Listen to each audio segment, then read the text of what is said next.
नहीं देते हैं। अंदर एक सेविका तारा के कक्ष पर जाती है कि हे महारानी, है तारा रानी, आपसे मिलने की इच्छा प्रकट की हुई संतनी महलों के दरवाजे पर विराजमान है।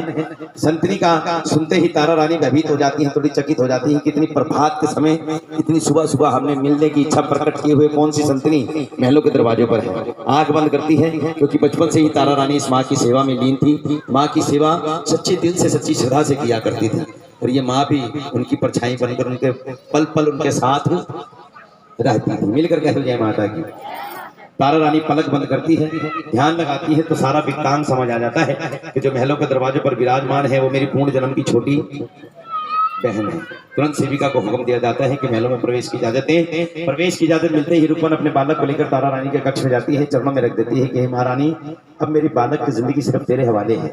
रुक्मन से फरियाद करती है, रुक्मन मैंने सारा वृत्तांत समझ लिया है, लेकिन बहन तूने एक ऐसा वचन कर दिया जिसे पूरा करना संभव है तो सही, लेकिन तुझे दो मेरी शर्तें माननी होंगी। पहली शर्त यह है कि उस मंदिर पर जागरण होगा, उस तेरे घर पर नहीं होगा, उस मंदिर पर होगा जिस मंदिर से तूने अपनी झोली भरी थी। दूसरी शर्त यह है कि मैं उस जागरण में सिर्फ इतने वक्त के लिए आऊंगी कि तू मेरी गोद भर दे और मैं तेरी गोद भर दूं। इस जागरण को संपूर्ण करवाने के लिए मेरे संत मंत आगे का कार्य संभालेंगे।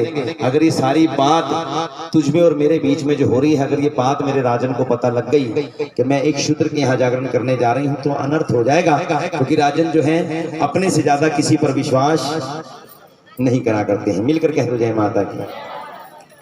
और जो विश्वास इस माँ के चरणों में करते हैं, विश्वास के 2 कदम इस माँ की तरफ बढ़ाते हैं, ये माँ उनकी तरफ 5 कदम बढ़ाती है। मिलकर कह दो जय माता की। सच्चे दरबार की पूर्ण विश्वास के साथ तारा शर्तें रखती है, रुक्मन शर्तों को मान लेती है।